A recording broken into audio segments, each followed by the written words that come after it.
Gente, boa noite. Vamos dar início a mais uma edição do projeto Sempre um Papo, nesse modo no qual a pandemia da Covid-19 nos colocou. O apresentador Afonso Borges está sentado em um estúdio. Ao fundo, há cartazes com a logo do Sempre um Papo em diversas cores. A alegria de receber Lélia Vanik Salgado. Lélia Vanik Salgado está sentada em frente a uma estante repleta de livros. E com uma surpresa que eu estou fazendo para a Lélia aqui. A ex-ministra do Meio Ambiente, Isabela Teixeira, está em uma sala com decoração de concreto. Também a Isabela Teixeira. Ei, Isabela. Boa noite. Oi, Afonso. Oi, Lélia. Beijo. Saudades. Muito bem-vinda. Eu convidei a Lélia para participar desse encontro, onde ela vai falar sobre o trabalho dela, sobre a vida, e de surpresa, surpresa meio avisada, que eu avisei antes, é claro, chamei a Isabela, que é uma amiga querida e que vai colaborar conosco, com a condição, Isabela, de um dia a gente fazer Sempre um Papo, eu e você, combinado? Combinado. No próximo século, eu prometo que a gente faz isso. Próximo século, não é esse. Lélia, eu tenho feito a seguinte pergunta para começar esses encontros. A pergunta é: Lélia, como você está se sentindo? Agora que vocês estão ótimas. Muito bem com vocês, Adélia. Mas, olha, é verdade que essa situação que nós estamos vivendo hoje é uma situação difícil, né? Porque a gente tem uma guerra no inimigo que a gente não vê. A gente sabe que muita gente sente. E a gente anda de máscara para não sentir. É muito complicado.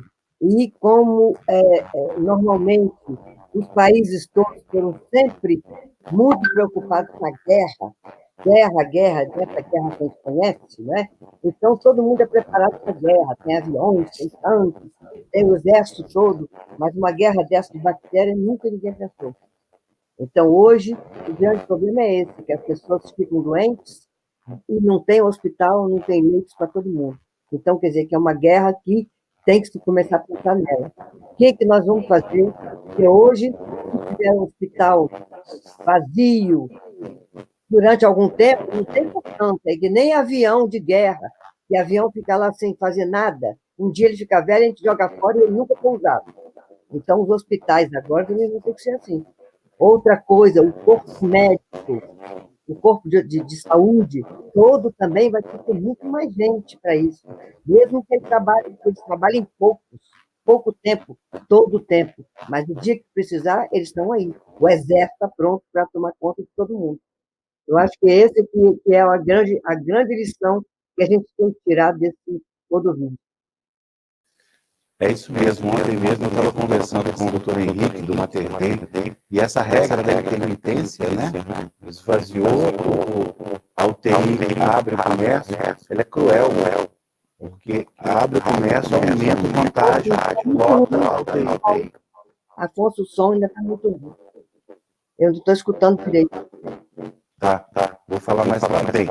Isabela, vou te fazer também a seguinte pergunta. Como você está se sentindo? Uau! Do ponto de vista de saúde, de bem-estar, eu estou me sentindo bem, graças a Deus, mas muito impressionada com como é que essa crise do Covid, da pandemia, não só paralisou o mundo, mas redefiniu a nossa perspectiva de olhar para o futuro. Né? Eu estava conversando com uma querida amiga e pensando, eu não consigo planejar ano que vem, eu não consigo... eu falei com o Tião e com a Lélia que eu gostaria de estar em Paris em abril do ano que vem, na abertura da exposição. A gente não sabe se a gente vai poder fazer isso. Então, a primeira questão sobre essa pandemia é quão disruptiva ela é do momento. Não que o mundo vai mudar da noite para o dia, mas o momento é um momento disruptivo, porque parou todos os países, todas as sociedades, e essa parada é seguida de uma grande dor. Eu acho que tem aí sim uma coisa que me impacta muito, Afonso, olhar não só as desigualdades do Brasil que a gente conhece, mas uma coisa chama muita atenção, o grau de informalidade na economia no Brasil e quanto essas pessoas não são visíveis para o Estado. Isso, para mim, é dilacerante. É uma coisa assim que você não consegue gerar assistência necessária, ou você ainda discute se você tem que dar uma renda mínima para as pessoas que estão completamente desprotegidas no sistema econômico, que é da ordem de 40%, 42% a informalidade.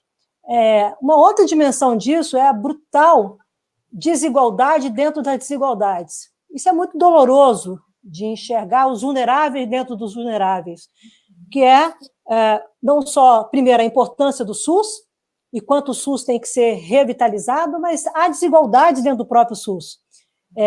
E como que as regiões do Brasil têm tanta assimetria para acolher aqueles que precisam. Então, quando a gente sair da crise, quando sair desse momento, que eu acho que só vamos sair com segurança com a vacina, nós vamos nos deparar com números, com situações de um Brasil que eu acho que fica uma marca tão profunda na nossa sociedade quanto outras marcas que nós carregamos, por exemplo, em relação ao último país que baniu a escravidão, a marca do racismo, o sistema penitenciário, a violência que nós temos no Brasil. Isso é muito profundo. Eu, como opero em fóruns internacionais, eu sempre entro com sempre entrei e sempre continuo entrando nas discussões e entendendo mais a dimensão do meu país. Essa será uma marca, sem sombra de dúvida, que não vai nunca apagar. Aquela imagem daquele pai com as covas em Copacabana, e alguém removeu as cruzes das covas, que a Organização da Sociedade Civil fez uma imagem que nós vamos estar marcado para mim na história do Brasil. E aquele pai colocando de novo a cruz e dizendo que ninguém tinha o direito de pisar no túmulo do filho dele, ou destruiu, isso para mim, dilacerador. Então, eu espero que o Brasil acorde, de fato, e que a gente consiga fazer uma repactuação social nesse país. Não é possível que a gente consiga conviver achando que não está acontecendo ao nosso lado, acontecendo na nossa casa, e esse vírus, essa pandemia, não escolhe gênero, raça, cor, classe social, idioma, nada. Idade, nada. Simplesmente você tem uma incerteza brutal. Aí me faz lembrar, para terminar a colocação, um ditado popular que eu acho sensacional, que fala assim: Deus perdoa, o homem perdoa, a natureza não perdoa. Que a gente entenda que a gente precisa, sim, ter uma nova relação com a natureza.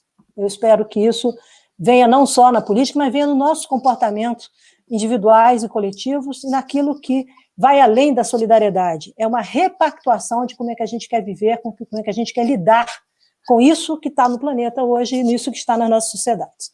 Mas é muito impactante. Eu digo a você que não é nada trivial. Agradeço o fato de estar me mantendo saudável. Não sei se eu tive o vírus, olha que coisa mais louca, entendeu? Porque eu tive contato com gente que teve vírus, e estou, então, guardada aqui e tentando achar que eu volto a planejar a minha vida a partir do ano que vem. Mas eu não sei, eu não consigo. Então, por enquanto, vou ficar trancada e usando a internet e entendendo melhor também o impacto dessa tal de economia de inovação na nossa vida, porque também não será nada trivial. Tá sem som? Tá sem som. Não. Sem som. Deu algum... Enfim. Lélia, a gente podia conversar um pouco enquanto ele resolve o problema.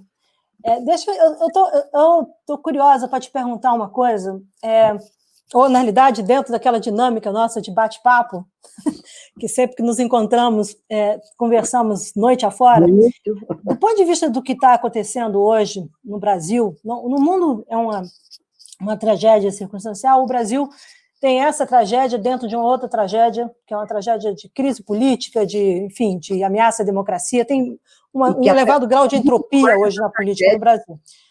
Como é que você... Um dos setores mais impactados certamente o setor cultural.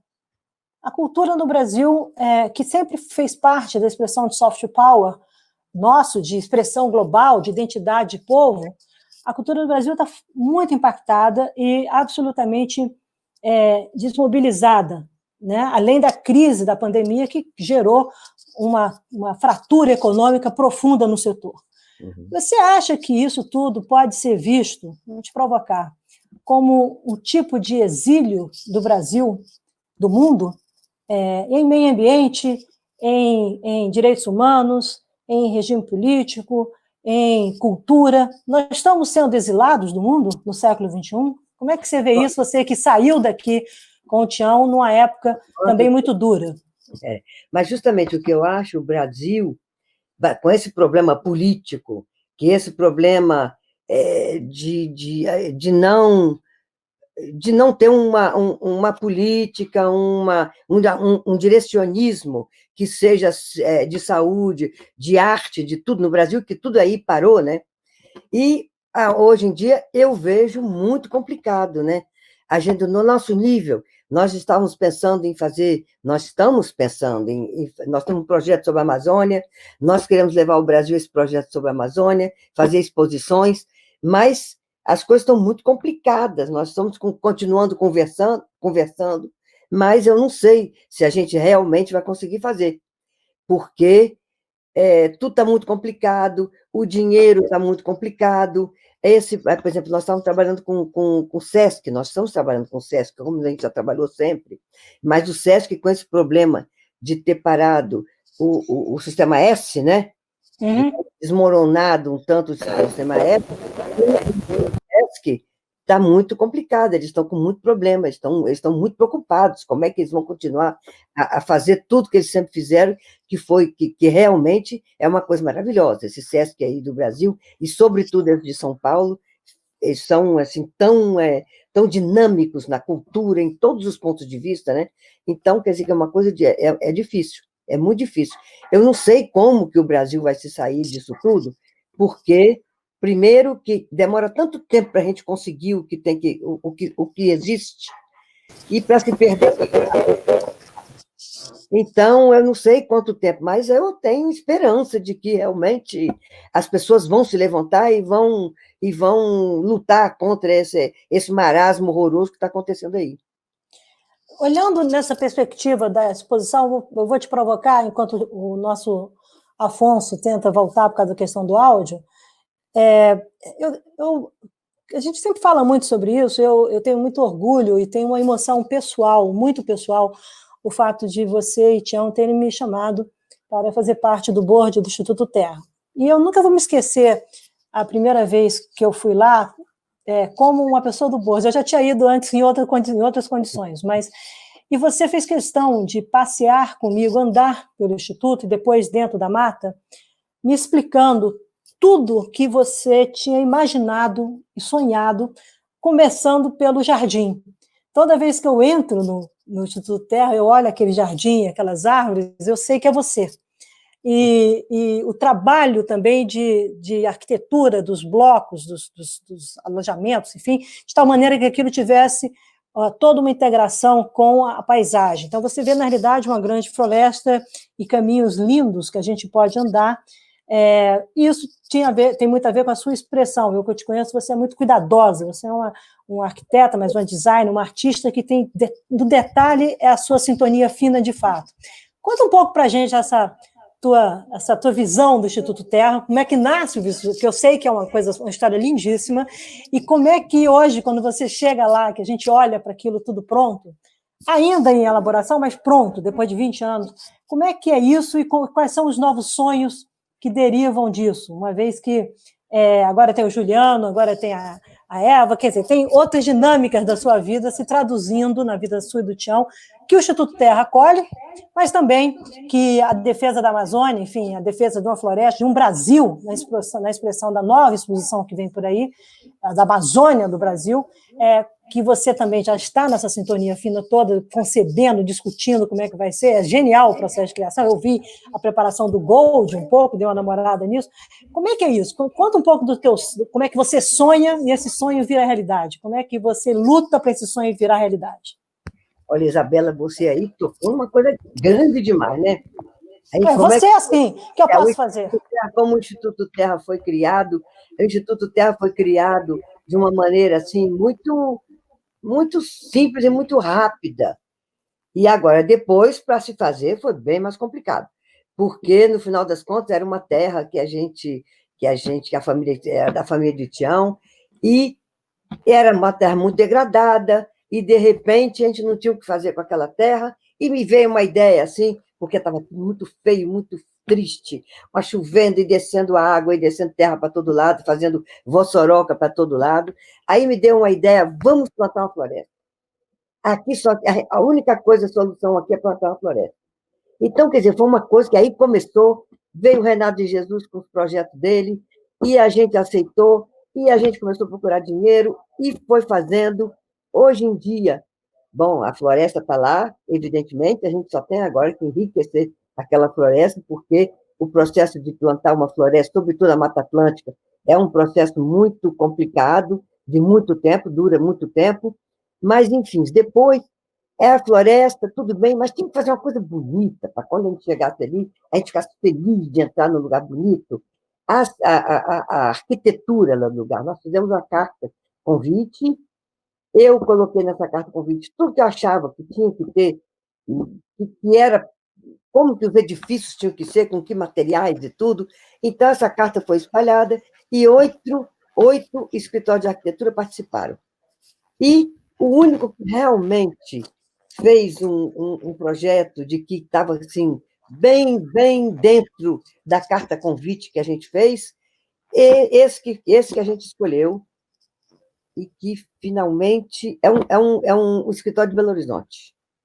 E a gente trabalhou muito, depois eu fui trabalhar muito com eles para colocar tudo exatamente como a gente queria, que é uma arquitetura muito simples, mas é bonita, é uma arquitetura que tem trabalho, tem detalhe de madeira, a madeira é toda certificada porque é de eucalipto, então é muito bonito, e eles trabalharam muito bem, os arquitetos trabalharam muito bem junto, e o jardim, eu falei, o jardim é o meu, o jardim eu faço, eu adoro jardim.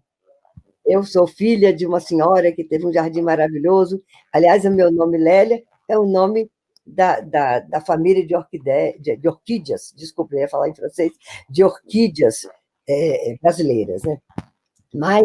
E aí o jardim, então, eu fiz, e eu, como de ter uma casa em Vitória, eu fiz muitas mudas com o Odilon, que depois trabalhou no Instituto Terra também, conheceram todos, e a gente fazia muitas mudas, e nós levamos 8 caminhões de muda para começar o jardim do Instituto Terra, de sair do nosso jardim de casa. Então, foi uma coisa assim maravilhosa. E o meu projeto era de fazer uma floresta de plantas, uma floresta que fechasse todos os edifícios, que a gente não visse mais as construções. A gente chegava lá, só ia ver a construção quando estivesse na porta. E realmente aconteceu. É isso. E eu fiz um estudo das árvores do Brasil, e eu queria que as árvores fossem árvores que dessem flores que aparecessem realmente, né? Então, eu fiz todo um estudo de flores que tivessem no primeiro trimestre, no segundo trimestre, no terceiro, que viessem flores assim. Floração o ano todo. Floração o ano todo, e em todas as cores. E coloquei árvores, então, eu fiz canteiros, assim. Eu tive que fazer um trabalho muito sério no jardim, porque ali é um vale, né? É um vale pequenininho. Então, quando a chuva vinha, como não tinha árvore, não tinha nada, a chuva vinha e levava tudo. A primeira calçamento que nós fizemos ali dentro do jardim, o primeiro calçamento, a primeira chuva levou todo o material. O calçamento acabou. Então, eu fiz todo um sistema de colocar água que vinha toda em volta numa caixa. Então, eu fiz morrinhos, assim, no jardim, morrinhos para a água virar ao lado e entrar numa caixa que depois ia sair lá no córrego. E isso aí foi genial, porque a partir daí, nunca mais a gente teve o jardim levado embora por causa da chuva. Então, o jardim ficou muito bonito, inclusive ficou muito diferente, porque é um jardim cheio de morrinhos, assim, que é muito, muito interessante. E é um lugar que, cada vez que eu chego lá, francamente, eu paro o carro, dou uma volta e volto de mim mesma, e rio, feliz. Realmente é espetáculo. Você tem uma floresta dentro de uma floresta, isso é super interessante. É uma floresta de plantas e flores. Dentro de uma floresta de árvores. Árvores e tudo. E agora de animais, né? Agora, isso é verdade. Tem, o subbosque já está crescendo, Subósfico, fechando, e também. agora a fauna já começa a aparecer. Afonso, você já está conosco? Vocês estão me ouvindo? Não, ainda tem um barulho, é uma Ainda pena. você está muito Tá me cheio ouvindo de ainda? estática. Melhorou? Agora? Dá para te ouvir. Dá. Lélia, Com esforço. eu gostaria que você falasse um pouquinho, voltasse para o livro. Sumiu. Parou. Sumiu. Os livros, com o processo, não está dando para ouvir? Não. Não, você está querendo falar que ela conte Os um pouco os livros, como é que é, dentro da construção, quer dizer, nós estamos indo e vindo nessa conversa porque é um dedo de prosa meu. Uma das coisas mais impressionantes é o processo de, uma coisa é o Tião fotografando e a concepção de como é que isso vem para nós. Isso vem em exposição, isso vem em livros, e essa montagem toda é você que faz. Né? Tem uma equipe, mas é você que coordena, é você que, na realidade, cria, é você com ele. Eu sei porque eu já vi vários desses processos, e você já me explicou longamente, inclusive, como que eu vou me esquecer, você me ensinando como ver uma fotografia. E eu em pé, entendendo como é que vai, etc. Este olhar é um olhar de uma esteta, um olhar de quem quer integrar a arte dentro de outra arte. E uma das coisas mais geniais disso é todo o processo, tem várias coisas geniais, mas todo o processo de proposição de livros, né, com a Taschen, como é que é esse processo de conceber um livro? Eu vi você terminando a concepção, na verdade, eu vi o final do Gold, que foi lançado ano passado, aqui no Brasil, lançado no mundo, foi lançado aqui no Brasil, e tem uma edição espetacular do livro que eu vi lá com a capa, a cor do minério de ferro, e o Gold. Foi a melhor capa que eu já fiz. É espetacular. Eu vejo todo dia a capa, então eu dou bom dia. Aliás, eu dou bom dia para você, o Tião, diariamente, por uma razão absolutamente, vou confessar. Desde que o Tião e vocês me ensinaram a colocar óleo de copaíba do café da manhã, por causa dos índios, eu faço isso religiosamente. Então, eu olho e falo, bom dia, Lélia, bom dia, Tião, e faço no meu café da manhã. Mas aquela capa do livro, do Gold, é espetacular. A capa e a edição especial é espetacular. Conta um pouco para a gente como é que você faz esse processo de trazer esse mundo que o Tião fotografa e coloca no outro mundo, que é o livro que a gente acessa. Bom, gente, a história está o seguinte. Estão me ouvindo melhor? Estão me ouvindo? Não. Continua. Bora, Lélia, porque hoje vai ser um papo de estrogênio, vai. Mas, olha, a história é o seguinte, aqui, para se fazer um livro, evidentemente que tem pessoas que têm as fotos, o fotógrafo traz as fotos e eles fazem um livro. Bom, não é o meu caso. Nós trabalhamos juntos, nós criamos os projetos juntos, nós trabalhamos esse projeto, a gente escreve junto, a gente vai procurar o dinheiro para fazer o projeto juntos. Então, quer dizer, tem toda uma história que esse projeto é um projeto que é meu também. Agora, é ele que fotografa, que é ele que sabe fotografar. Mas eu vou muito nas reportagens também. Então, quando chega na hora de fazer o livro, é uma coisa que é minha também. Eu estou absolutamente fazendo uma coisa que está dentro de mim também. Então, é bem mais fácil, eu acho, que para outras pessoas que não têm esse relacionamento tão estreito com o artista que traz a matéria-prima. Então, eu acho que é muito interessante. Agora, o livro é o seguinte, Tião faz aí todas as reportagens, as fotografias todas, que a gente trabalha sempre em temas bem delimitados, que tem um tema enorme e tem uns teminhas pequenos, né, que vão fazer o tema grande. Então, esse aí, eu tenho que incorporar esses temas comigo. Eu que encontro a maneira de contar a história. Essa história é grande. Sou eu que encontro a maneira de contar a história. Porque, no final das contas, botar uma fotografia uma atrás da outra não quer dizer que vai sair um bom livro. Então, a gente tem que eu tenho que entender a coisa, e eu fico sempre sozinha, a gente escolhe as fotos juntos, muitas fotos, e, de repente, eu pego aquelas fotos todas e começo a colocar uma atrás da outra e imaginar que história que eu vou contar.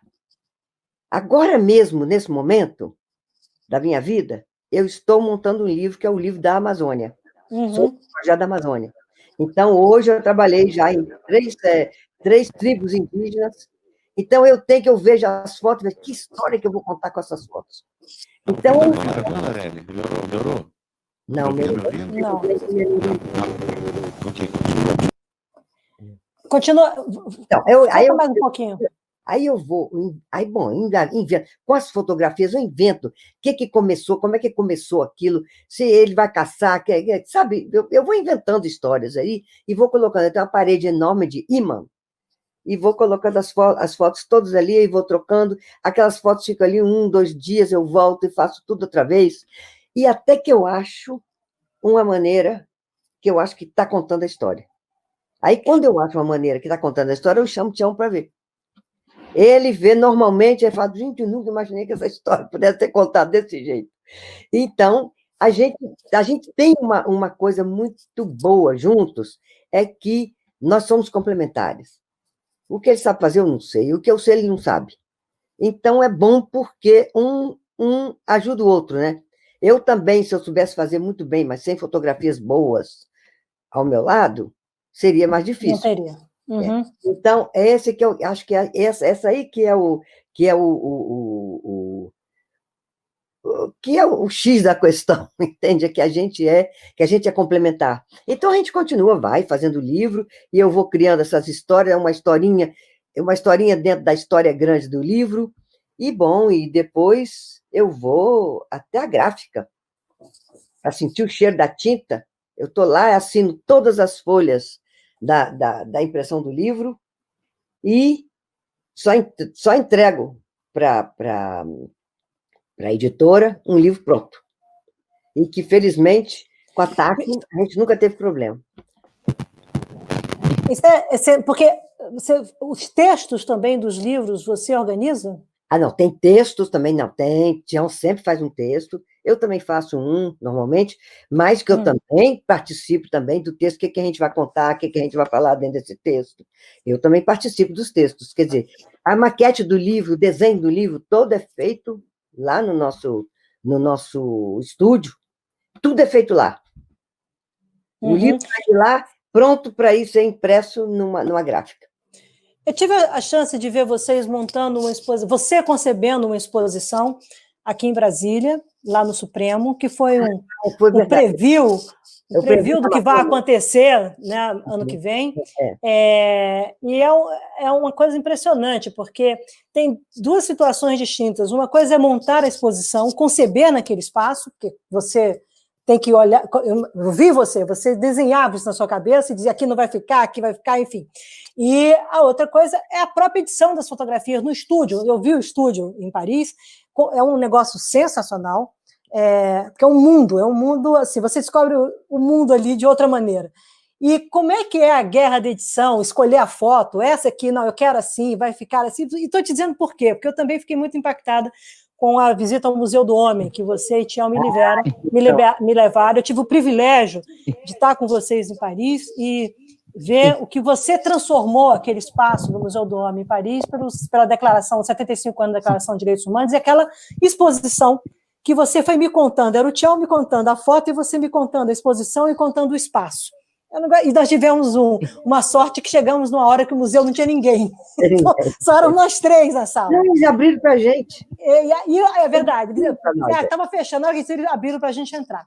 Então, como é que é isso? Eu queria essa coisa de que como você visualiza a exposição, porque uma coisa é o livro, outra coisa é o que aconteceu no Museu do Jardim Botânico no Rio de Janeiro, você entrar no espaço em Roma, você entrar no que aconteceu ano que vem.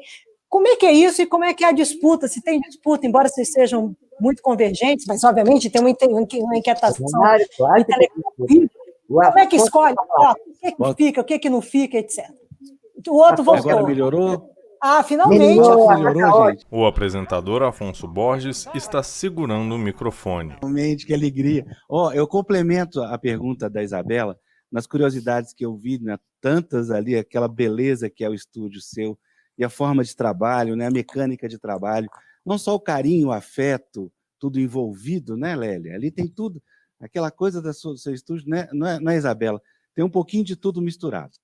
Agora, o fato de vocês terem desenvolvido uma tinta que se chama Sebastião Salgado, em função das experiências 1000 que vocês fizeram no plano do papo.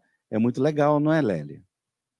Eu acho também. Eu sou muito satisfeita com o nosso resultado, porque no final das contas é coisa rara, né? Você encontrar um casal que possa trabalhar juntos e que vai, que segue, e que parece que todo mundo vê que está muito bem.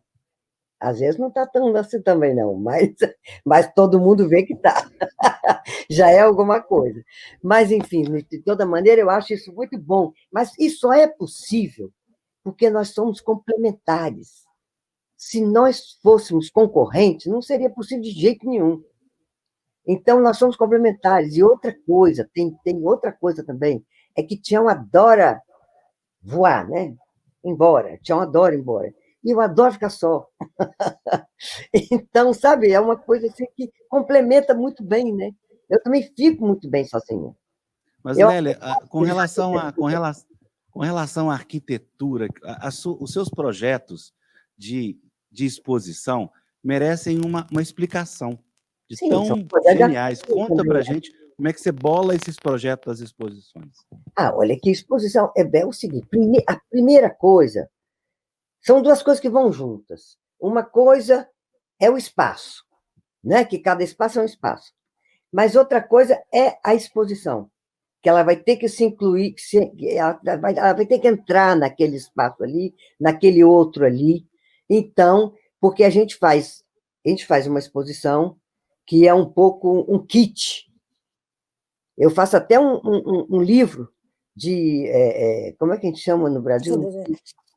Aqui chama mode d'emploi. Quando uma máquina que tem o livrinho dela como usa a máquina, eu faço um livrinho para...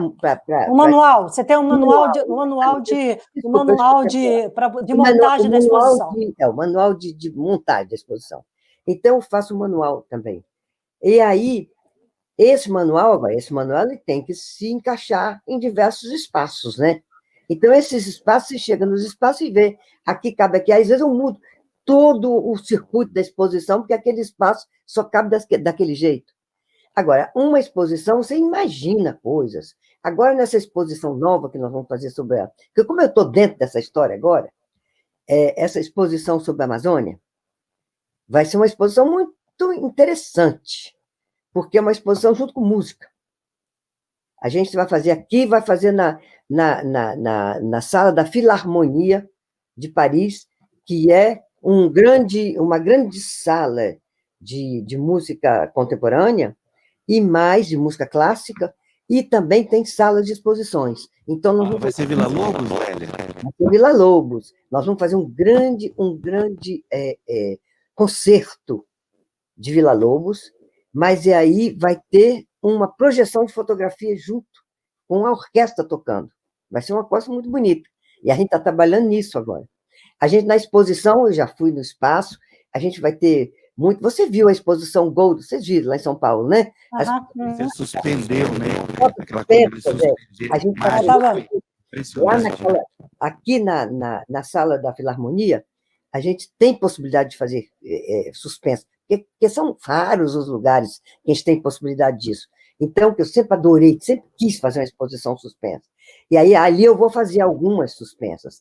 Mas como é uma exposição que eu quero que entre dentro da exposição, que seja um lugar assim de penumbra, e que a gente vai escutar os sons da floresta dentro da exposição.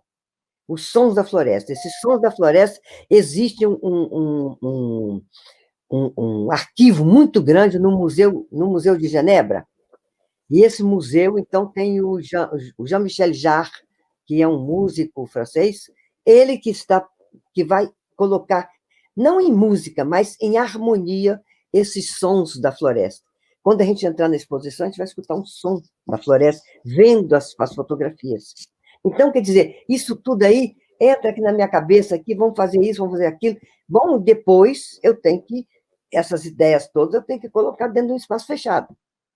Aí, bom, eu tenho que ir muitas vezes ao espaço e desenhar o espaço, desenhar a exposição, vou quadro por quadro, parede por parede, até eu achar que a coisa está razoável.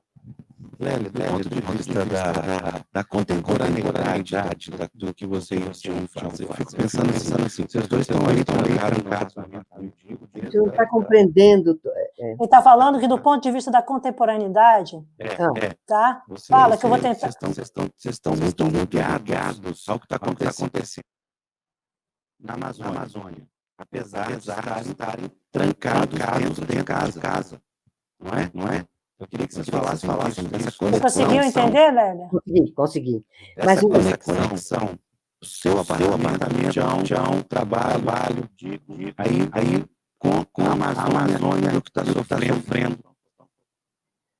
A floresta. Mas, Afonso, a história é o seguinte: nós já estamos trabalhando na Amazônia há 7 anos. Há 7 anos nós estamos trabalhando na Amazônia, e a Amazônia, a gente já foi muito lá, não é? Até no projeto Gênesis, a gente já colocamos fotos da Amazônia, quer dizer, desde essa época que a gente vai na Amazônia e a gente vê essa Amazônia, é uma emoção. É uma coisa, a primeira vez que eu subi num helicóptero para fazer um voo na Amazônia, gente, eu chorei de emoção, porque é uma coisa assim maravilhosa de você ver. É um mundo de árvores que não acaba mais, sabe? E uma coisa maravilhosa de águas, de rios embaixo e rios aéreos. É uma coisa maravilhosa, a Amazônia. Então, a gente realmente tomou o partido de fazer uma coisa maravilhosa da Amazônia, mas mostrar a Amazônia, a beleza e a maravilha que a Amazônia é, esses povos que vivem na Amazônia, que inclusive são os guardiões da floresta, são eles que guardam a Amazônia, não somos nós. Então, a gente então imaginou de fazer uma oda à Amazônia. E é isso que nós estamos fazendo há 7 anos já. Bom, agora, com essa história do Covid-19, com essa problemática do Brasil de não se tomar providências com esse vírus terrível, e, sobretudo, com as populações da Amazônia, porque eles não têm os anticorpos que a gente tem. Eles são muito vulneráveis. E com todas essas pessoas que entram ilegalmente na Amazônia, que são pessoas que vão derrubar a mata, que são pessoas que vão procurar ouro, que são pessoas que vão fazer não sei o quê também. Então, essa é uma coisa que realmente nos preocupou profundamente. Então, que a gente quis fazer uma coisa que tivesse um peso. E foi quando a gente imaginou, então, de fazer esse apelo e pediu a pessoas que a gente conhecia e que outras pessoas que conheciam, gente que tem nome no mundo, para assinar um apelo às autoridades brasileiras para tirar essas pessoas de dentro da Amazônia, para a gente poder guardar esses índios, tomar cuidado com eles, para eles não pegarem a doença, sobretudo os índios isolados. E que muita coisa agora já está acontecendo por conta disso, mas ainda falta muito para acontecer também. Então, é essa a nossa preocupação com a Amazônia, viu? Porque no início, o que a gente queria mostrar é que realmente tem uma possibilidade de se usar a Amazônia sem derrubar a mata, de usar as frutas, porque, gente, aqui tem tanta fruta que a gente compra da Amazônia, tão caro, que seria uma coisa muito econômica para o Brasil, guardando a Amazônia. Agora, nós sabemos quanto é que custa plantar uma floresta. Tirar a floresta, eu não sei quanto é que custa, porque, felizmente, eu nunca tirei. Mas, agora, plantar uma floresta, eu sei quanto é que custa. Então, essa Amazônia que a gente está destruindo, que a gente está desmatando, nós estamos jogando fora o nosso grande capital. Então, quer dizer, é uma coisa que a nossa ideia era essa, de mostrar que a gente que a Amazônia ela é muito mais financeiramente útil com as árvores em pé do que com as árvores cortadas. Porque uma fazenda dessa de gado, nunca essa fazenda de gado vai dar o lucro que a floresta em pé pode dar. Então, essa que é a nossa vontade. Mas, enfim, tanta coisa aconteceu no meio do caminho que a gente mudou um pouco para realmente tentar ajudar a tomar conta dos índios, nossos índios, para que não aconteça o que está acontecendo, né, com eles, que Já está acontecendo, infelizmente. Já tem tantos mortos. Eu acho, falando ainda de Amazônia, um desdobramento do manifesto que você e Tião propuseram com amigos e parceiros, enfim, já tem um desdobramento importante, que mobilizou pessoas no Brasil, e ontem mesmo eu recebi já a criação do fundo a União Amazônia Viva. Amazônia Viva, exatamente. Exatamente para ajudar, e concomitantemente, é muito interessante, isso chegou ontem, e concomitantemente a Articulação dos Povos Indígenas do Brasil lança toda a sua estratégia, o seu plano de enfrentamento do Covid. Isso mostra como que nós temos capacidade de nos unirmos por soluções, e não só por problemas. Eu acho que tem uma coisa que é muito bonita, quando eu vejo vocês e quando a gente conversa muito, vocês, tanto na Mata Atlântica, com o Instituto Terra, quanto na Amazônia, vocês dirigem as soluções, vocês buscam, na realidade, pela denúncia, formar, mas de juntar as pessoas e não mais polarizar as pessoas. O apelo é de convergência, e é muito interessante, porque, no caso do Instituto Terra, não é para sair da Bacia do Doce, é para ficar na Bacia do Doce e ainda está associado a um projeto lindo de restauração das nascentes, com a agricultura familiar e com a formação de pessoas lá. Ou seja, tem um forte apelo de educação e cultura no Instituto Terra, além de meio ambiente, e isso também está traduzido na ação de vocês na Amazônia. Então, eu queria um pouco que você comentasse essa visão política de um casal que saiu do Brasil durante a ditadura, que viveu a sua vida inteira longe do Brasil, experimentou o exílio do ponto de vista de não poder voltar ao Brasil. Você era pianista, musicista, você deixou muita coisa para trás, deixou a família, sua mãe, seus irmãos, muita coisa para trás para construir a vida no outro mundo, você e Tião. E quando voltaram ao Brasil, voltam para suas raízes. Tem mais coisa, tem muito. O que ficou para trás, o que na realidade está aí hoje, que, olha, ficou para trás, mas está vivo. Quando eu voltei para o Brasil, nós estamos construindo esse caminho. E como é que você se vê? Quer dizer, é uma luta de uma mulher, de uma mãe, de uma avó, né? Você tem netos, o Flávio mais velho, e a Eva agora com 2 anos, nem 2 anos, né? 2 anos e meio. 2 anos e meio. Então, assim, e você é uma mulher cercada de homens, é muito interessante, né? Todo o seu universo que te cerca, mas você é o pilar. Fala um pouco sobre isso, como é que é sair, chegar na França, fazer a escola de arquitetura, se descobrir, redescobrir, você teve que se reinventar e se redescobrir.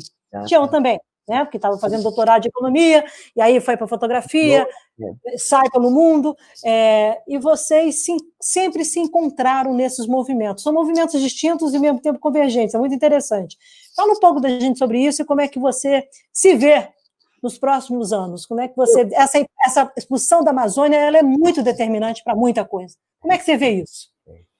Olha, para começar o início da questão, a história é que nós sempre continuamos a ser brasileiros, sabe? O Brasil é o nosso país, embora eu seja de família de imigrante, mas o Brasil é o meu país, e para Tião também, nós sempre continuamos sendo brasileiros, e tendo nos adaptado muito bem aqui. Nós fomos muito bem recebidos na França, e somos adaptados aqui. Então, quer dizer que nós temos 2 mundos, e que eu acho maravilhoso, é muito rico isso, né, de ter 2 mundos. E aí, essa que é a história do Brasil, que a gente saiu do Brasil, eu saí do Brasil, eu tinha 21 anos, eu já tinha visto coisa, mas não tinha visto quase nada, né, quando eu saí do Brasil. Então, à medida que a gente pôde voltar para o Brasil e começou a ver o Brasil, a gente começou a ver realmente, em relação a tudo que a gente já conhecia aqui, como que aquele Brasil poderia melhorar se tantas coisas pudessem acontecer, entende? Então, isso que foi sempre a nossa vontade de tentar melhorar, por exemplo, até com a minha família, de eu tentar melhorar, de eu falar coisas, de a pessoa tentar pensar de outro jeito. Então, esse que é se for a coisa a fazer isso no Brasil.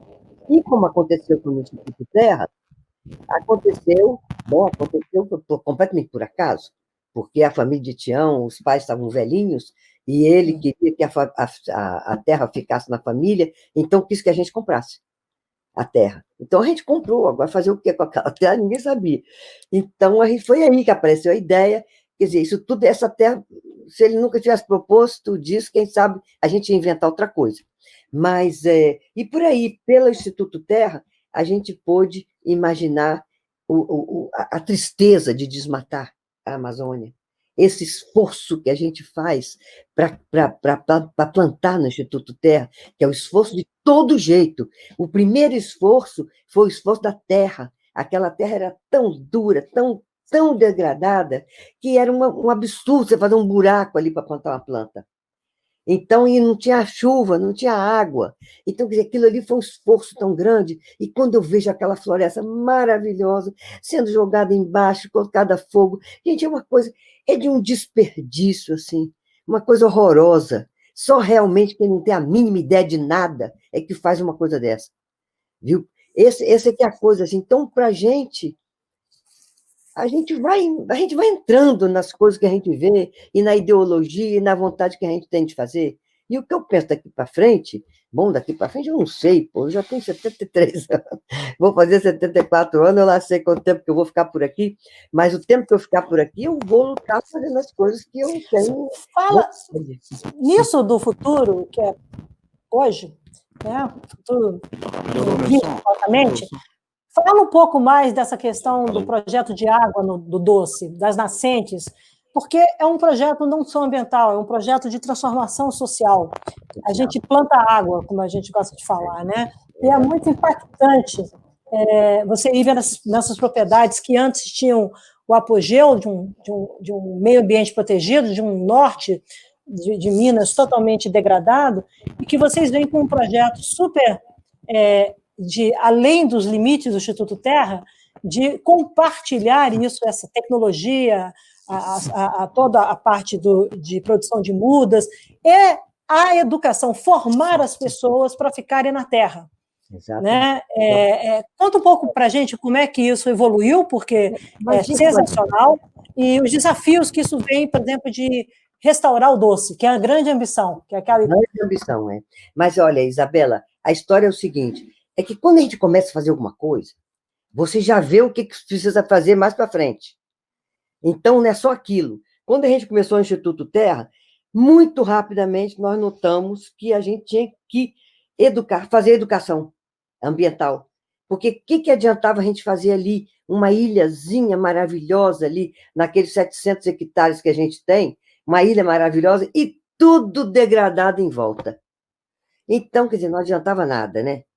O que a gente começou lá desde o início foi trazer as pessoas para mostrar, dar curso para as pessoas, a gente conseguiu dinheiro para dar curso para as pessoas, para poder abrir os olhos, as crianças, entende? Então, isso tudo foi começando. Quando a gente viu, olha, gente, a primeira vez que eu vi a água brotando do chão lá no Instituto Terra, eu cheguei um tempo, eu durei uns 2 ou 3 anos, que eu fui a diretora do Instituto Terra, porque a gente não tinha dinheiro para pagar um diretor e nem tinha ninguém que queria ir para a roça.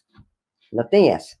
Então, eu era diretora. Morando em Paris, eu ia cada 2 meses, passava 20 dias.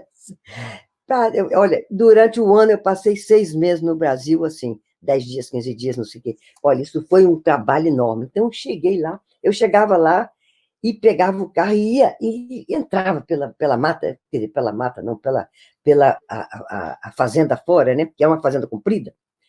E aí, de repente, numa ladeirinha assim abaixo, eu vi uma água, estava molhado o chão. Falei, mas como que esse chão está molhado?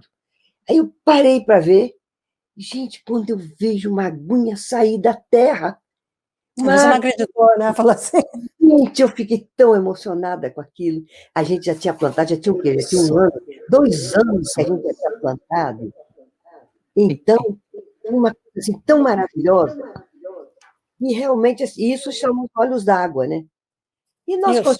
continuamos, a nossa água apareceu, os vizinhos todos vieram querendo água também, e a gente foi trabalhando com os vizinhos, e, de repente, a gente achou que podia fazer um projeto maior, chamado Olhos d'Água. E por que o Rio Doce? Porque o Rio Doce era navegável. Uhum. O Rio Doce era navegável, que há uns 50 anos atrás, e hoje o Rio Doce é uma praia, né, de areia. Então, o que fez que o Rio Doce tenha virado essa praia de areia, todo assoreado? Porque tirou-se todas as florestas de todos os morros, da chuva dessa terra toda, assoreou o rio todo, não tem mais água, não tem mais nada. Então, de repente, como é que a gente pode recuperar essa água? Nós temos que recuperar todas as fontes de água, todos os olhinhos d'água. E esses olhinhos d'água estão aonde? Estão em todos os riachozinhos, em tudo que tem na bacia do Rio Doce, todas as aguinhas da bacia do Rio Doce. Foi esse o projeto que a gente fez. É muito um projeto muito arrojado, até bastante, digamos, estamos pensando muito alto, né? Tem que Mas ser, eu acho que ele é ambicioso, nós temos mas é que importante ser ambicioso. claro que eu não, infelizmente, eu não verei o Rio Doce caudaloso de novo, porque não dá tempo, isso vai ser uns 30 anos de trabalho, mas eu não vou estar mais aqui. Mas não tem importância nenhuma, não estou fazendo nada para mim, eu estou fazendo para o Rio Doce, e estou fazendo para aquele vale maravilhoso e que para as pessoas todas que moram lá. Então, é esse que é o nosso projeto, que é um projeto econômico, é um projeto ecológico, é um projeto econômico, é um projeto social, é um projeto todo, ele é todo redondinho, né? Ele é todo redondinho e ele tem uma coisa muito interessante, porque ele dialoga com jovens que normalmente querem sair da roça para irem para cidades, né? E eu acho que das últimas vezes que eu fui ao campo com vocês, nós estávamos com os alemães, na visita alemã, nós fomos numa casa de um agricultor familiar que já tinha sido recuperado uma nascente no alto, e ele estava fazendo mais 2 nascentes na recuperação com o Instituto Terra, e um canto da propriedade ele estava recuperando para dar para o filho, não, que era adolescente. Já era o filho que estava recuperando. Ele já tinha dado para o filho, estava recuperando aquele pouquinho para ele. Não, lembra que tem uma história de um pai, não sei se você estava comigo ou se estava o Saltião. O menino que estava entrando na droga. Na droga, exatamente. E foi a maneira que ele achou, porque tinha água na propriedade, passou a ter água, ele deu a roça para o menino, e o menino estava ali produzindo e tinha saído da exposição que estava ali no interior, que a gente nem imagina que num lugar de roça a droga esteja entrando e destruindo essa juventude. Então tem uma coisa super bonita, porque é conversa com várias linguagens, com vários perfis de jovens, tá? E isso eu vou entrar agora numa questão mais pessoal, se você me permite, falando de jovens. Você é mãe de 2 filhos super legais, 2 meninos, o Juca, né, o Juliano, e o nosso Diego, o Rodrigo. Como é que é a experiência? O Diego é um garoto excepcional em todos os sentidos, é um amor, mas como é que é essa experiência de você lidar com o Diego, lidar com o Juliano? Você tem um neto que já está com 20 e poucos anos, o Flávio? 23, quase 24. 26 anos, formado e trabalhando, um cara também super inovador, e agora tem uma netinha de 2 anos e meio. Como é que é isso e como é que é a experiência do Diego na vida de vocês? Com o Tião, que gosta de sair para o mundo e você gosta de ficar em casa. Ainda bem porque daqui a pouco o Diego deve aparecer aqui. Se bem eu conheço o Diego, ele vai aparecer para dar um ele vai aparecer para dizer tchau, para ir dormir. Vocês estão me ouvindo agora, gente? Voltou? Não, agora ótimo, pode falar. Que bom. Agora vamos deixar o Afonso falar, porque ele não falou nada ainda. Não, vamos falar. Eu gostaria muito de te ouvir a sua experiência familiar com o Diego, que eu amo tanto, que eu gosto tanto. Olha, gente, eu sempre digo, o que estava destinado a ser uma catástrofe virou um dom. Porque, no final das contas, quando ele nasceu, que eu não sabia de nada, eu nunca nem tinha visto uma pessoa com síndrome de Down na minha vida. Para mim, eu não sabia nem o que era isso. Então, de repente, o médico veio me dizer que aqui não chama síndrome de Down, aqui na França chama trissomia 21. que o que ele tem é um cromosoma a mais no par número 21, né? Então, ele vem me dizendo, a gente está pensando que ele possa ter a trisomia 21. Eu não sabia nem o que era isso. Aí eu fiquei, assim, ele viu que eu não sabia o que era, ele me falou, então, assim, as características, né? Olha, está chegando ele aqui, ó. Me disse? Então eu perguntei na hora certa. O povo aqui, ó.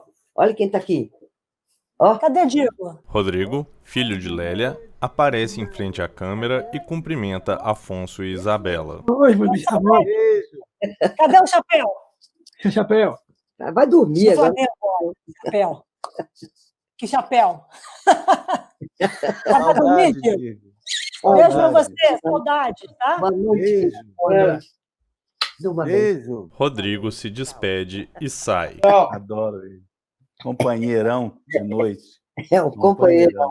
O fotógrafo Sebastião Salgado, marido de Lélia, aparece em frente à câmera e cumprimenta Afonso e Isabela.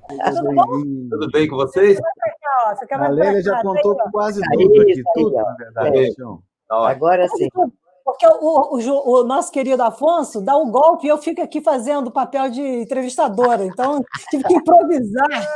Ele arrumou uma maneira da voz dele não sair. De propósito. Afonso é impossível, ele vai comer empada, tenho certeza. Inventou essa história para comer empada, viu, Tião? Mas eu posso fazer um depoimento muito legal.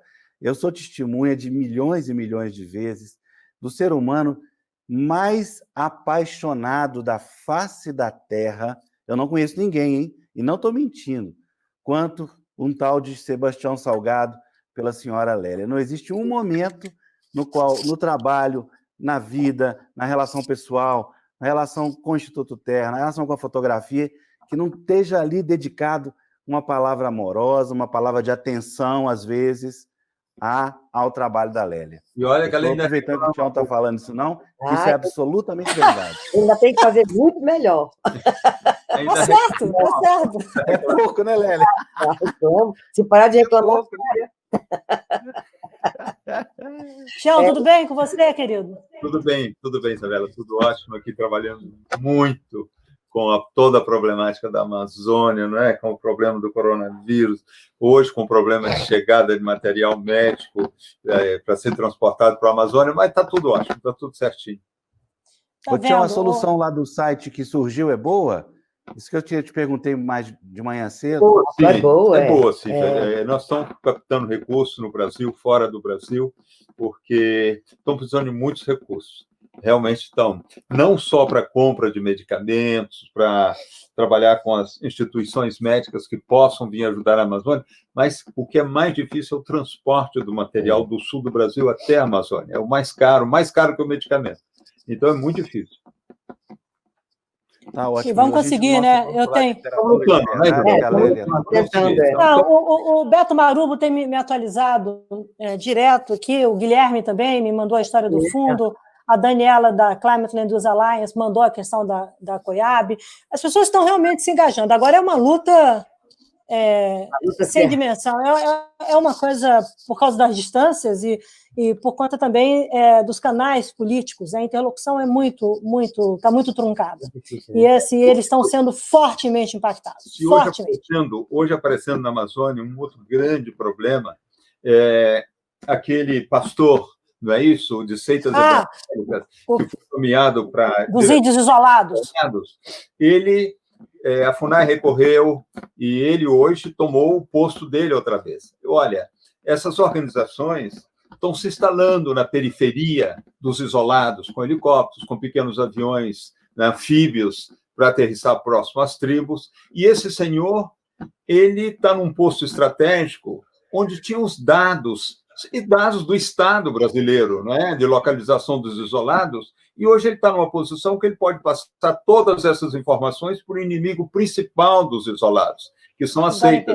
Então, é um momento muito perigoso, muito difícil, que eu acho que o Brasil inteiro vai ter que começar a se movimentar nessa direção de proteger também os isolados hoje contra a ação da FUNAI, que é a instituição que deveria proteger os isolados. Então, está uma coisa muito difícil e contraditória. Tião, uma pergunta de leigo que pode ajudar as pessoas. O isolado, quando não vai para dentro da floresta, que é o que eles estão fazendo para tentar sobreviver, mais ainda para dentro da floresta? O isolado não vai para dentro da floresta. Já está dentro da floresta. Ele nunca foi contactado. Ele está dentro da floresta. O Brasil possui 102 grupos de indígenas que nunca foram contactados. É esse que as seitas querem para catequizar. Você entende? Aterrissar e levam à destruição da cultura deles, levam à destruição do isolamento, levam as doenças e levam hoje o Covid. Então, é um perigo maior esse. Tá bom, gente? Olha, não vou incomodar. Aquele beijo. Vamos continuar lutando. Sebastião se despede e sai da sala. Tchau. Continua do Digo, que você estava falando que foi um dom. Você estava falando do Digo. Mas esse aqui é a história. Quer dizer, a gente não sabia de nada, mas... Bom, veio o filho e para mim, eu quis ter um filho, o filho chegou, é esse que é o meu e esse que eu vou tomar conta. E foi assim que as coisas aconteceram e realmente, rapidamente, o Digo mostrou ser uma criaturinha maravilhosa, uma criatura tão amorosa, tão doce, tão agradável. Olha, a gente sempre viveu tão bem com ele. Tão bem, ele é uma pessoa maravilhosa. Agora, nesse confinamento, gente, que coisa, tinha muito tempo que a gente andava viajando muito esses últimos tempos. E agora a gente ficou em casa, nós três aqui, mas foi tão bom nós ficarmos em casa, nós, ele juntinho da gente, tudo. A gente não podia, aqui o governo disse que a gente só podia sair uma vez, 1 hora por dia, e 1 quilômetro em volta de casa. Aí, quando uma semana depois disso, as famílias com pessoas excepcionais reclamaram, porque tem umas pessoas que são complicadas, né? Tem uns problemas que são complicados. Então, eles reclamaram que realmente não dava para ficar com as pessoas em casa o tempo inteiro, ou até sair só esse pouquinho. Aí o governo, então, abriu mão para as famílias com excepcionais poderiam sair muito mais tempo, muito mais longe e de carro. Então, foi o que aconteceu com a gente, foi uma maravilha, porque nós podemos ir 3 ou 4 vezes por semana. Eu estou escutando meu... Tá dando um eco, mas vai em frente. 3 ou 4 vezes por semana no Bosque de Vincennes, que não é muito longe da nossa casa, mas tem uma floresta maravilhosa.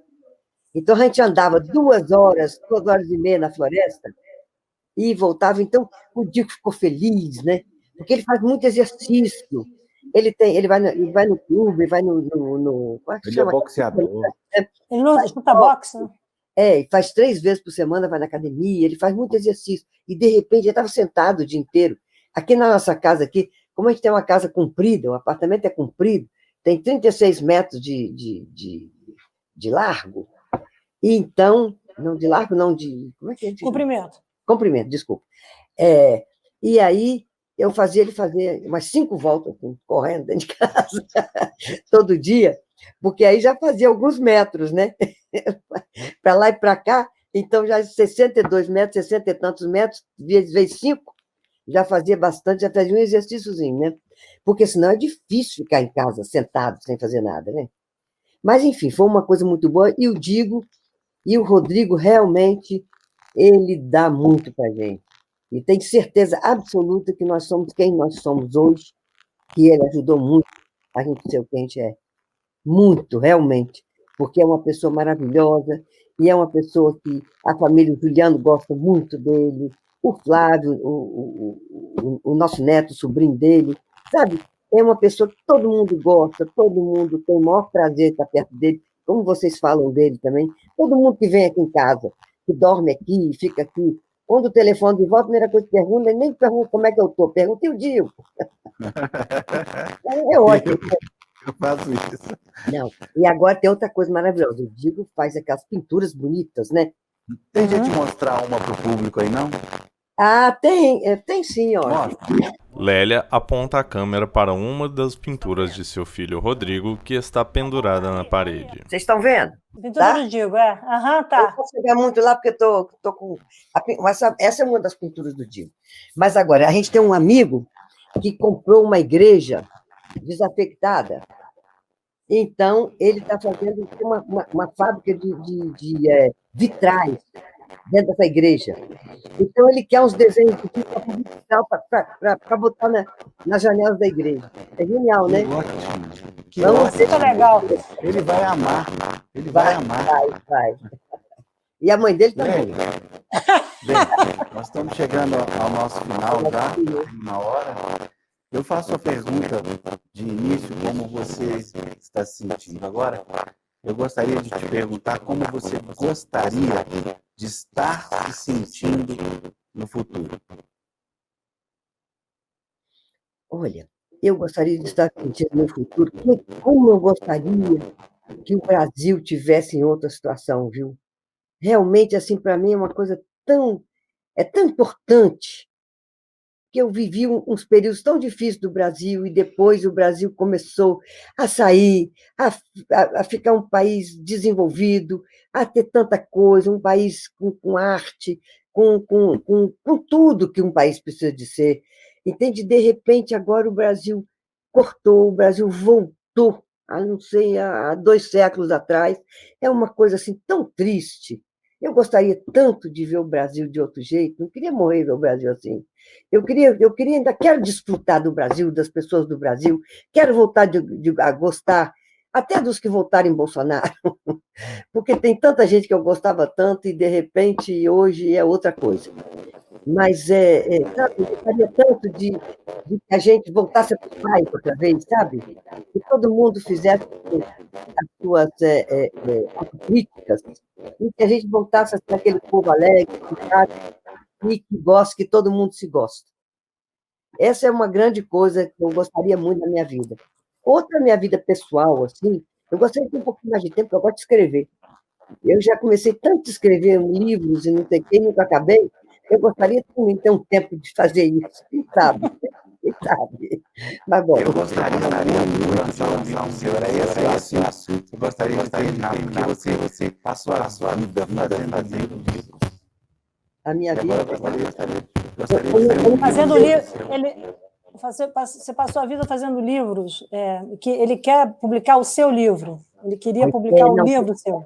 Eu passei, tem 40 anos que eu faço livro, que eu escrevo até algumas coisas num dos livros aí, mas eu tenho histórias que são ficções, de literatura, não sei se eu chego lá, mas enfim, de tudo, e que eu gostaria de acabar, se fosse o caso. Eu gostaria de acabar. Não termina. Poder. Termina. Vamos ver. Lélia, muitíssimo obrigado. Obrigado a você.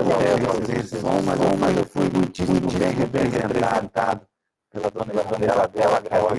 Eu tive que agora também me fazer esse papel, né, Afonso? Pois Tudo bem. Ainda bem que eu sou amiga dela. Então, olha, eu não fiz a mínima diferença. A gente tinha combinado que ia ser uma surpresa para você, né? Que não ia ter pergunta preparada, que ia ser um dedo de prosa, como a gente estivesse lá na Casa Vitória, olhando para o mar, ou estivesse em Aimorés, olhando para a floresta. Ou aqui em Paris. O Afonso vai, e eu em Paris, como a gente também fica sentado ali na cozinha, então, comendo coisas maravilhosas e bebendo maravilhosamente bem. Mas, de qualquer maneira, o Afonso falou, vamos fazer informal, Afonso. E eu relaxei. De repente, o Afonso sai de cena, cara do Afonso, né? Vamos combinar. E eu tive que fazer uma rouquidão. Tivemos, uma coisa, nem é nada, ficou lá fazendo gestos, entendeu? E eu ainda tive que mandar um WhatsApp para ele assim: tem alguma pergunta que você queira que eu faça para poder saber o que eu tinha que fazer aqui. Aí eu resolvi achar que a gente estava tomando o nosso tradicional whiskinho, entendeu? E dos nossos dedos de prosa, que sempre vão madrugada adentro. Tião vai dormir e a gente fica conversando. Assim, eu quero dizer que é sempre assim, quando o Afonso me ligou, eu falei, não tem como negar, até porque é uma pessoa, não só uma querida amiga, e porque eu tenho um profundo respeito, mas é porque eu tenho uma profunda admiração por você. A mulher Lélia, eu conheço, pena que nesse pouco tempo a gente não pode falar de outras coisas, algumas perguntas ficaram soltas, mas assim, é uma mulher excepcional, uma grande amiga, eu posso dizer certamente, e mais do que isso, Lélia, eu acho que a gente vai conseguir ver um Brasil que vai deixar de estar polarizado, que vai voltar a sorrir, que vai voltar a sonhar. Tá? E isso está mais próximo da gente, está muito mais próximo da gente. O Brasil, nós vamos, aquilo que eu falei do exílio, olha, não, a sociedade brasileira é muito maior do que esse apequenamento que querem mostrar hoje da gente. Não é isso. Então, eu acho, inspirado em você, inspirado nas histórias que eu sei de você, de Tião, das dificuldades, como é que era chegar, enfim, tudo. E até mesmo a gente, no meio da roça, tentando achar a solução para fazer mais nascente florescer ou nascer, entendeu? Eu acho que a gente não pode perder a capacidade de acreditar que nós vamos nos unir de novo como sociedade e sonhar de novo. Vai levar um tempo, mas a nossa liberdade individual, a nossa liberdade coletiva tem que ser preservada. E eu acho que a identidade de um povo vem fortemente com a cultura desse povo. E o Brasil tem uma cultura belíssima. Tá? Então, nós temos... brasileira. Isso. Então, acho que ano que vem a exposição vai mostrar um Brasil, vai mostrar uma Amazônia, eu gosto de falar politicamente, a Amazônia nos coloca no mundo. Hoje, a Amazônia nos tira do mundo. Ano que vem, a Amazônia brasileira volta ao mundo por intermédio da cultura, da arte, da sensibilidade de brasileiros, de 2 brasileiros que fazem tudo para estar no Brasil. Vocês devolvem tudo que vocês têm em conquista colocando no Brasil. Então, não só na Amazônia, na Mata Atlântica. Então, eu sou testemunha disso, absolutamente testemunha em N circunstâncias, e sou muito grata ao que você e Tião também fizeram por mim, quando da crise mariana e da lucidez de poder a gente ir com um caminho a resolver o Rio Doce. Então, eu tenho uma gratidão profunda pelo trabalho e pela cumplicidade. Não, Isabela, sabe por quê? Porque, no final das contas, nós estamos todos no mesmo barco. E a gente verdade. O pouco que a gente tem, o pouco que a gente pensa, os grandes pensamentos, tudo a gente tem que dividir. Essa que é a essa é a coisa. Mas quando você está numa situação de muita pressão, de poder, vocês sabem disso, né? A voz amiga, a mão amiga que acolhe, como Afonso também. Afonso também me ajudou muito. Depois do Ministério, nas nossas cumplicidades, ele me ajudou muito. São gestos de amizade. O Brasil tem. É isso que o povo tem que voltar a ter consigo. Ser generoso e ser amigo de si mesmo. Acabar com esse clima de ódio. E esses que eventualmente pensam assim, vamos tentar, no tempo, educá-los a entender como é mais fácil ser feliz na diversidade. Nós podemos ser felizes na diversidade, mas não podemos nunca ser felizes no ódio. Então, eu acho que a gente tem que entender isso e ter essa expressão. Obrigada por você me acolher como sua amiga de infância. Estou esperando a gente se ver logo. Eu não posso planejar, eu planejei já viajar em outubro, setembro, outubro, eu estou que nem aquela 350 quilômetros, 400, não chega nunca, tá bom? Não já deixei para o ano que vem. Mas, olha, se der tudo certo... Em abril estaremos todos aí na abertura da exposição. Porque 7 anos de trabalho, 7 anos fantásticos, e eu faço questão que acho que ali o Brasil volta ao mundo com a Amazônia, mostrando que país é esse, que sociedade é essa que nós somos, e que nós somos muito, mas muito bons, e nós podemos ajudar também muito o mundo. Só depende da gente. Obrigada por vocês, um beijo enorme para o Tião, para o meu Diego, falando com o Juca, aquele beijo, e super Afonso. A próxima vez, entendeu? Você, por favor, vai ser ministro de meio ambiente, tá legal? Bom, obrigada, Afonso. Adorei seu convite. Beijo grande, com carinho, tá bom? Beijo para vocês. Obrigada à equipe toda, coitada, que sofreu para burro nesse programa. O pessoal aí de apoio deve ter sofrido. Toma um xarope, porque a sua voz é muito pouca. Você está meio... Eu não sei o que aconteceu, mas super Afonso, obrigada também por tudo, por toda a sua cumplicidade comigo, tá? Você é um grande amigo, tá, Lélia? Muito obrigado. Beijo no coração para você. Agradecer, tá principalmente dizendo que os ideais do Instituto Terra são inspiradores para esse novo momento que a gente vem.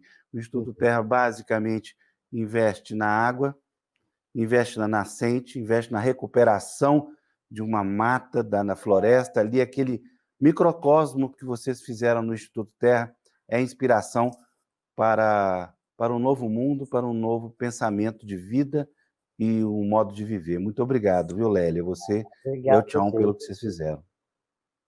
Continuo fazendo, hein? Daqui a pouco vem mais. Tá ótimo. Gente, boa noite. Boa noite, beijo grande. Obrigada. Tchau, Afonso. Tudo de bom. Tchau, tchau. Beijo.